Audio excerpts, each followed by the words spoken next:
নরেন্দ্র মোদী যে বলছে হিন্দু রাষ্ট্র করবে, হিন্দুদের ভালো করবে, মোল্লাদের জব্দ করবে,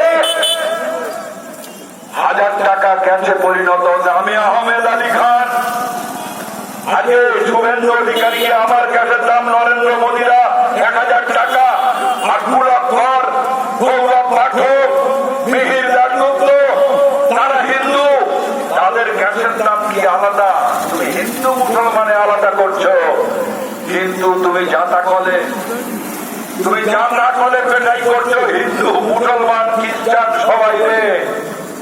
ওই হিন্দু বড়লোকের হিন্দু আদানি আম্বানিদের ওই হিন্দুদের উপরে অকার হচ্ছে প্রথমে এটি মুসলমান এলাকা ধরল তফসিয়া। আচ্ছা তফসিয়ায় এই যে বেআইনি বাড়িগুলো যারা করেছে, যারা প্রমোটার, তারা তো বড় লোক, তাহলে প্রমোটার পৌরসভায় কর্পোরেশনে গিয়ে তারা নিশ্চয়ই প্ল্যান পাস করিয়েছে, ওই বাড়ি হয়েছে। জাভেদ খান তিনি এমএলএ, তিনি এখন কোলে পেয়ে বসে রয়েছে শুভেন্দু অধিকারীর কোলে। ওই জাভেদ খানকে ধরছে না। আর আমার তফসিয়ায় যে গরিব মানুষগুলো যে অল্প দামে তারা বাড়িগুলো করে করে মাথা ঘুরছে, ছেড়ে পুড়ে নেই, প্রথমে বুলডোজার নিয়ে সেখানেই গেল। আর আমরা লাল ঝান্ডাওয়ালারা কোর্টে গেছি, কোর্টে বিকাশ রঞ্জন ভট্টাচার্য সেই কোর্টে যাওয়ার পরে সে অর্ডার এনে আজকে নোটিশ না দিয়ে একেবারে গরিব মানুষগুলোর বাড়ি ভাবছে। সেই জায়গায় দাঁড়িয়ে আমাদের 17 ভোট, আমাদের পার্টি নেতা 17 ভোট এই তফসিয়ায় গিয়ে হাইকোর্টের অর্ডার নিয়ে সেই বুলডোজারকে থামিয়ে দিয়েছে। কত হকার রয়েছে, লক্ষ লক্ষ হকার, কোন কাজ নেই। ওখানে নরেন্দ্র মোদী তুমি বলেছিলে বছরে 2 কোটি বেকারের চাকরি দেবো, কাজ চুলকেছে যে এরকম বাদাম নিয়ে ছোলা নিয়ে সেখানে ঘুরে বেড়াবে। গরিব ঘরের ছেলে মেয়েদের বাবা না খেয়ে না বলে পাস করছে, এমএ পাস করছে, বিএ পাস করছে, ইঞ্জিনিয়ারিং পাস করছে, ডাক্তারি পাস করছে, আজকে কাজ পাচ্ছে না।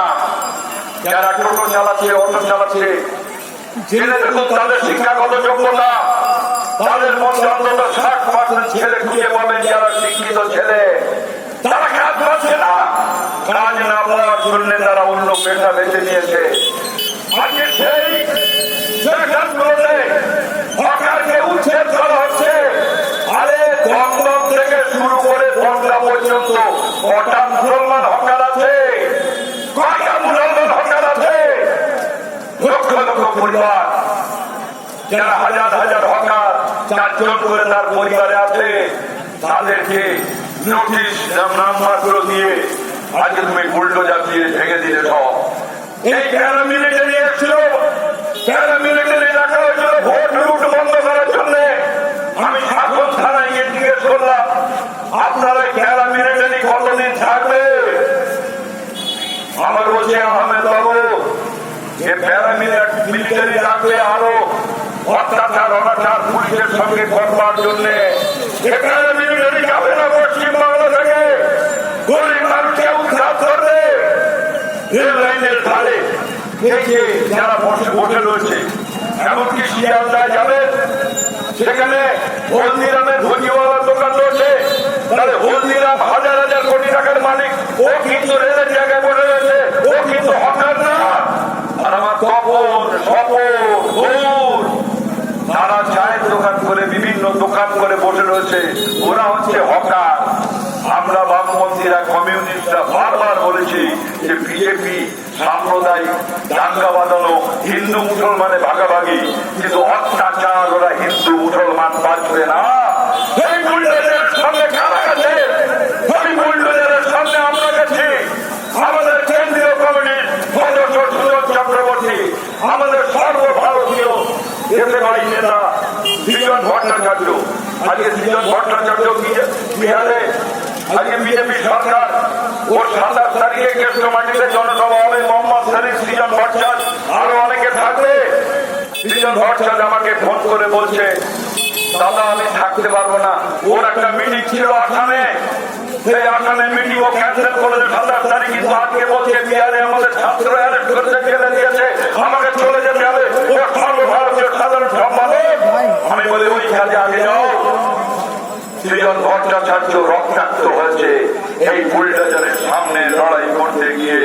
আমি অশোকনগর হাবড়া সমস্ত রেলের উপরে যে আজকে বসে রয়েছে, তাদের ঘর বাড়িগুলো ভেঙে দিল, ছেলে মেয়েরা স্কুলে যেতে পারবে না। আর এই লাল ঝান্ডা তারা স্টেশনে সেই গরিব লোকজনগুলোর খাওয়া দাওয়ার ব্যবস্থা করেছে। টিভি মিডিয়া দেখায় না, টিভি মিডিয়া দেখায় না, সোশ্যাল মিডিয়া খুললে দেখতে পাবেন, যারা অ্যান্ড্রয়েড ফোন ব্যবহার করেন সেখানে আপনারা দেখতে পাবেন। কৃষক অত্যাচারিত হচ্ছে, তৈরি করেছে নরেন্দ্র মোদী, যাকে করে এনেছে। আজকে আমাকে মাদুর ফ্যাক্টরি থেকে ফোন করেছে, মালিক তো ইউনিয়ন মানবে না, আগামী দিনে বলবে মাদুর ফ্যাক্টরির মালিক বলছে আমি আর কোন ইনক্রিমেন্ট করবো না, আমি যা বাড়িয়েছি মিনিমাম ওয়েজের থেকে অনেক বেশি, বোনাস যদি দিতে হয় 8.33 দেবো, এবং সমস্ত পুরো নিয়ে যাচ্ছে অন্যান্য খাতে, যেখানে গ্র্যাচুইটি দিতে হবে সামান্য টাকা সেখানে রেখে দিচ্ছে, বলছে কোনো আলোচনার বিষয় নেই, যা বলছি সেটাই হবে। অর্থাৎ আমরা বারে বারে বলছি যে 29টা আইন ছিল লড়াই আন্দোলন সংগ্রামের মধ্য দিয়ে লাল ঝান্ডা আমার খেটে খাওয়া শ্রমিক, কারখানার শ্রমিক মালিকের সঙ্গে বোঝাপড়া করতে পারতো, ইউনিয়ন করতে পারতো না। 300 শ্রমিক কাজ করে এমন কারখানায় তার নিচে ইউনিয়ন করা যাবে না। 90% ভারতবর্ষের কারখানা হচ্ছে ছোট শিল্প, তাদের সাথে আইন করেছে ন্যূনতম মজুরি থাকবে না, কাজের কোন আপনার ন্যূনতম মজুরি যেমন থাকবে, নিয়ে থাকবে না, পার্মানেন্ট মাঠ থাকবে না, ফেস্টিভ্যাল লিভ দেবে না, আপনার ক্যাজুয়াল লিভ দেবে না, বোনাস দেবে না, না হলে বোনাস দেবে, না হলে দেবে না। তাহলে এই আইন তৈরি করেছে কোন মুসলমান শ্রমিকদের জন্য বিজেপির নেতাদের জিজ্ঞেস করুন, ধরে ধরে চালু হয়ে গেছে। শ্রমিক কোটি কোটি শ্রমিক আমার হিন্দু, সেই হিন্দু শ্রমিকদের যে আইনে পড়বে মুসলমান সেই আইনে পড়বে। তাহলে ওই আইন মুসলমানদের জন্য হয়নি, গোটা ভারতবর্ষের হিন্দু শ্রমিক কোটি কোটি শ্রমিক তারা আজকে আঘাত পাবে। ওইসব কারখানায় যারা কাজ করবে ইচ্ছা মতো ছাঁটাই করবে, ইচ্ছা মতো নিয়োগ করবে, কাজ না করলে মাথায় লাথি মেরে বার করে দেবে। বিজেপি সরকারকে ভোট দেবেন, আর একটু দেরি করুন না, আরম্ভ হয়ে গেছে, আর একটু দেরি করুন। 65 টাকা পেট্রোলের দাম ছিল নরেন্দ্র মোদী 12 বছরে, 113 টাকা হয়েছে, 113 টাকা, ডিজেল 100 টাকার উপরে হয়ে গেছে। সরকার বিকাশ কোন হিন্দু রাষ্ট্র করে? ভারতবর্ষ কৃষি প্রধান দেশ, 80% থেকে 80% মানুষ হিন্দু, যারা চাষবাস করে 65% মানুষ। নরেন্দ্র মোদী বলেছিল আমি ক্ষমতায় আসলে ডাক্তার স্বামীনাথন কমিশনের সুপারিশ লাগু করবো। কি ডাক্তার স্বামীনাথন কমিশনের সুপারিশ?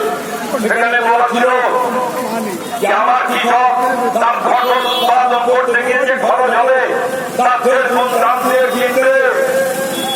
একটা 12 বছরের একটা রিপোর্ট বার করেছে, গুগলে গেলে জানতে পারবে। 12টা রাজ্যের সেখানে কোনো তথ্য নেই। সেখানে আমাদের পশ্চিমবাংলা ছিল বলছি এই কারণে যে আগে এরা ছিল, তবে সেই জন্য এরা এখানে